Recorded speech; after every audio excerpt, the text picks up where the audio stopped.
السلام علیکم دوستو، شروع کرنے سے پہلے اگر ہو سکے تو لائک، شیئر اور سبسکرائب کا بٹن ضرور دبا لیجیے گا، شکریہ۔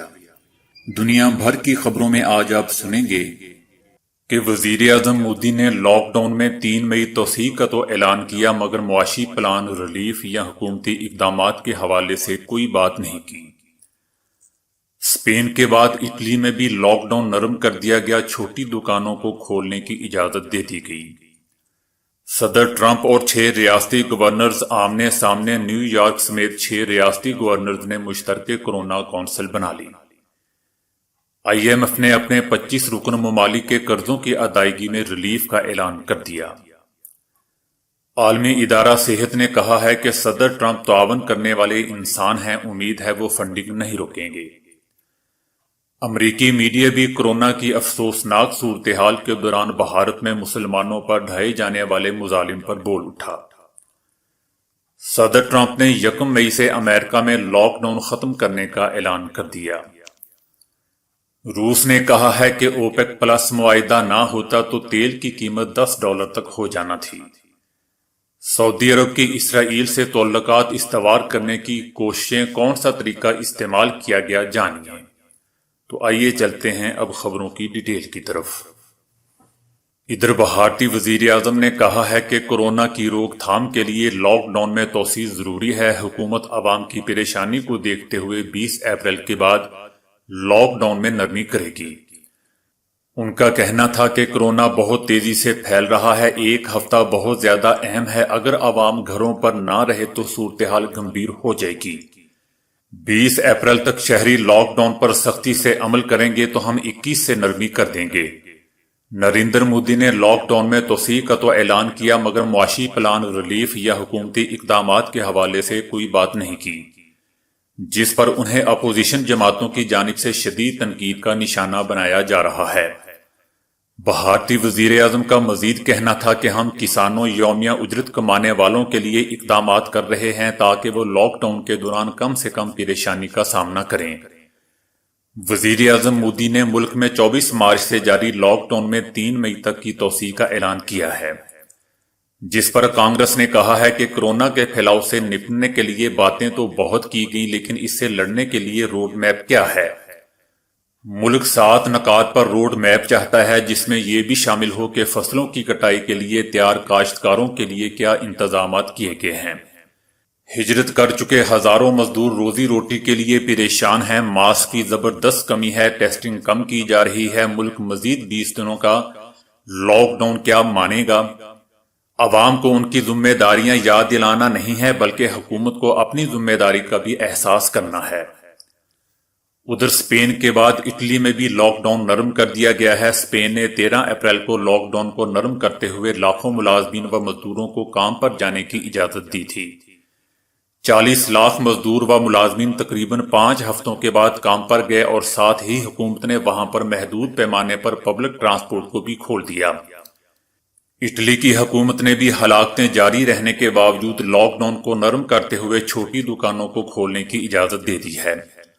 اٹلی حکومت نے لاک ڈاؤن کو نرم کرتے ہوئے سپورٹس اور کھلونوں کا سامان فروخت کرنے والی دکانوں کو بھی کھولنے کی اجازت دے دی ہے، جبکہ محدود پیمانے پر ٹرانسپورٹ کو بھی چلانے کی اجازت دے دی گئی ہے۔ تاہم اٹلی میں اسپین کی طرح مینوفیکچرنگ کی فیکٹریز کو کھولنے کی اجازت نہیں دی گئی۔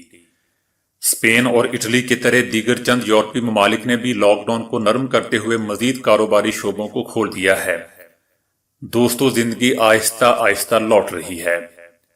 ادھر امریکی صدر ٹرمپ اور 6 ریاستی گورنرز آمنے سامنے ہو چکے ہیں۔ نیو یارک سمیت 6 ریاستوں کے گورنرز نے مشترکہ کورونا کونسل بنا لی ہے۔ 6 ریاستوں کے گورنرز لاک ڈاؤن ختم کرنے کا فیصلہ خود کریں گے، جبکہ امریکی صدر ٹرمپ لاک ڈاؤن ختم کرنے کا فیصلہ خود کرنے کا کہہ چکے ہیں۔ دوسری طرف امریکی ریاست نیو یارک کے گورنر نے ریاست میں 10,000 افراد کی ہلاکتوں کے باوجود اعلان کیا ہے کہ کورونا کا برا وقت گزر چکا ہے۔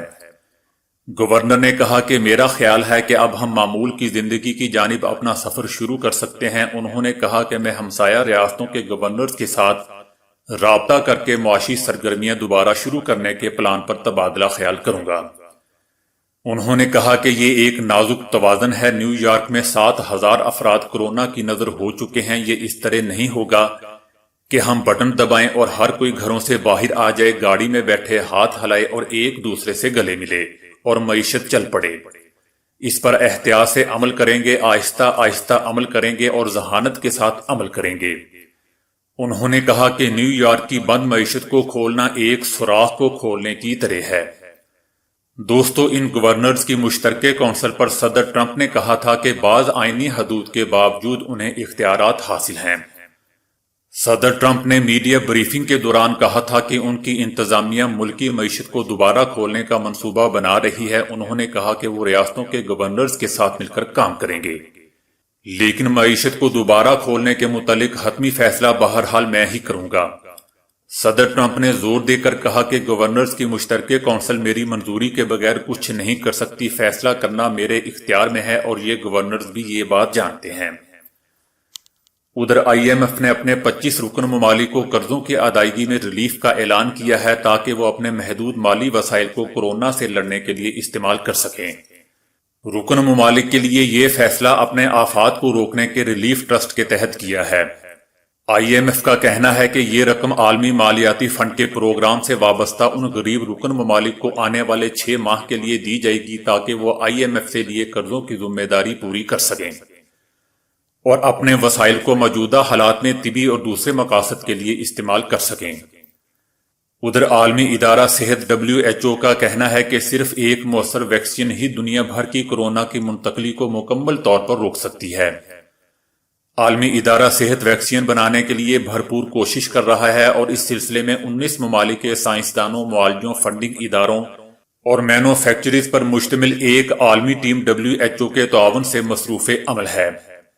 عالمی ماہرین کے مطابق ویکسین کی تیاری میں 1 سال لگ سکتا ہے، لہٰذا سماجی دوری اور آمد و رفت پر عائد پابندیاں عوامی صحت کے اقدامات مکمل ہونے تک نرم نہ کی جائیں۔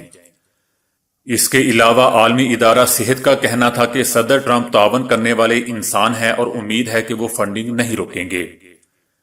ادھر امریکی میڈیا بھی کورونا کی افسوسناک صورتحال کے دوران بھارت میں موجود مسلمانوں پر ڈھائے جانے والے مظالم اور نفرت انگیز واقعات کے خلاف بول اٹھا ہے۔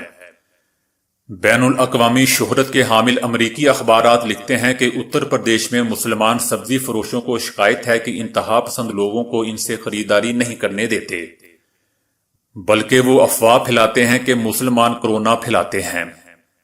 دہلی میں دودھ بیچنے والے مسلمان دکاندار محمد حیدر کا کہنا ہے کہ انہوں نے مسلمانوں کو ہر طرف سے گھیر رکھا ہے، یہ معمولی باتوں کا بہانہ بنا کر مسلمانوں کے ساتھ مار پیٹ کرتے ہیں۔ دوستو، بار بار کورونا کو مسلمانوں سے جوڑنے پر سماجی کارکن کویتا کرشنان نے بھارتی میڈیا اینکروں کے بارے میں لکھا ہے کہ تاریخ کے صفحوں پر ان اینکروں کو نفرت پھیلانے والے لکھا جائے گا۔ کورونا کو مذہب سے جوڑنا ایک گھٹیا عمل ہے۔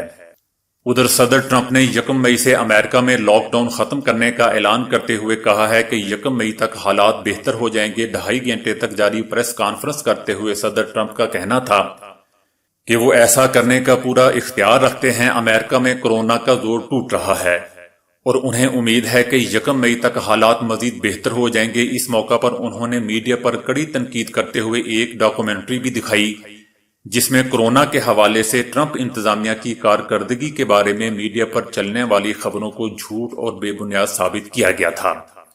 ادھر روس نے کہا ہے کہ اوپیک پلس معاہدہ نہ ہوتا تو تیل کی قیمت $10 تک ہو جانا تھی۔ اوپیک پلس گروپ کا حالیہ معاہدہ سعودی عرب اور روس کی قیادت کی کوششوں کا نتیجہ ہے۔ سعودی عرب میں مختلف سیکٹروں میں روسی سرمایہ کاری کا سلسلہ جاری رہے گا۔ روس نے سعودی عرب کی قیادت کے درمیان تعلقات کو بہت مثبت قرار دیا اور کہا کہ تیل کے حوالے سے دونوں ملکوں کے نقطہ ہائے نظر میں اختلافات کے باوجود تعلقات کی نوعیت انتہائی سازگار ہے۔ اس معاہدے نے تمام فریقوں کے بیچ سارے اختلافات ختم کر دیے ہیں۔ اس حوالے سے شہزادہ محمد بن سلمان کا کردار خصوصی اہمیت کا حامل ہے، جو 5 برسوں سے روس کے ساتھ کام کر رہے ہیں۔ اس میں کوئی شک نہیں کہ گزشتہ ماہ بعض سادہ سے اختلافات پائے جاتے تھے، مگر ہم نے ان کو حل کرنے میں کامیاب ہو گئے اور اس طرح ایک تاریخی معاہدہ سامنے آیا۔ دوستو، یہ معاہدہ جس کو یہ لوگ تاریخی کہہ رہے ہیں طے پانا ہی پانا تھا۔ روس نے صرف اپنی ویلیو بنانے کے لیے یہ سب ڈرامہ رچایا جو کہ آپ کے سامنے ہے۔ جس کو امریکہ تک نے بھی اپریشیٹ کیا ہے۔ ادھر مکہ مکرمہ کے کلاک ٹاور پر گھر پر رہو کا پیغام درج کر دیا گیا۔ اقدام کورونا کا پھیلاؤ روکنے کے لیے گھر پر رہنے کی اہمیت کو اجاگر کرنے کے لیے کیا گیا ہے۔ سوشل میڈیا پر مکہ کلاک ٹاور کی ایک تصویر وائرل ہو رہی ہے جس میں کلاک ٹاور پر یہ پیغام درج ہے، خلیقوا البیت، یعنی گھر میں رہو۔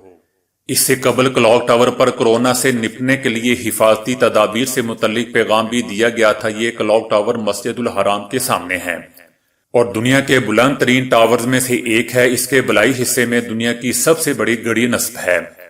سعودی عرب میں اب تک اس کے 4934 مریضوں کی تصدیق ہو چکی ہے، جبکہ اس سے 65 اموات بھی ہو چکی ہیں۔ دوستو، خلیجی عرب ممالک کی طرف سے اسرائیل کے ساتھ دوستانہ تعلقات کے قیام کے لیے آئے روز طرح طرح کے حربے اور چالیں چلائی جا رہی ہیں۔ سعودی عرب کے ایک چینل نے اس سال ایک رمضان سیریز کے حوالے سے ہارون نامی ایک نئی فلم ریلیز کرنے کا فیصلہ کیا ہے۔ اس فلم کی آڑ میں دراصل خلیجی ملکوں بالخصوص سعودی عرب اور اسرائیل کے درمیان تعلقات کو معمول پر لانے کی کوشش کی گئی ہے۔ ہارون نامی فلم کی کہانی ایک یہودی خاتون کے گرد گھومتی ہے۔ اس فلم میں یہودیوں کے بارے میں بہت کچھ بیان کیا گیا ہے۔ مختصر دوستو یہ کہ در پردہ اس فلم میں خلیج عرب کے یہودیوں کے ساتھ ہمدردی کا اظہار کرتے ہوئے فلسطینیوں کی اسرائیل کے خلاف مزاحمت کی نفی کی گئی ہے۔ اس میں خطے کے یہودیوں کو درپیش مسائل پر روشنی ڈالی گئی ہے۔ اس کے علاوہ فلم میں یہودیوں اور مسلمانوں کے درمیان دوستی کے قصے بھی بیان کیے گئے ہیں۔ اس کے علاوہ یہودی پیشواؤں کے لباس، ان کے طریقہ عبادت، مسلمانوں اور یہودیوں کے درمیان کشیدگی اور کشمکش پر بھی بات کی گئی ہے۔ اب یہ فلم لوگوں کو دکھائی جائے گی۔ جو بات یہ لوگوں کے سامنے کرنے سے ڈرتے ہیں وہ فلم کے ذریعے اب بتائی جائے گی۔ تو دوستو آج کے لیے اتنا ہی۔ ویڈیو کو لائک، شیئر اور فالو کرنے کا شکریہ۔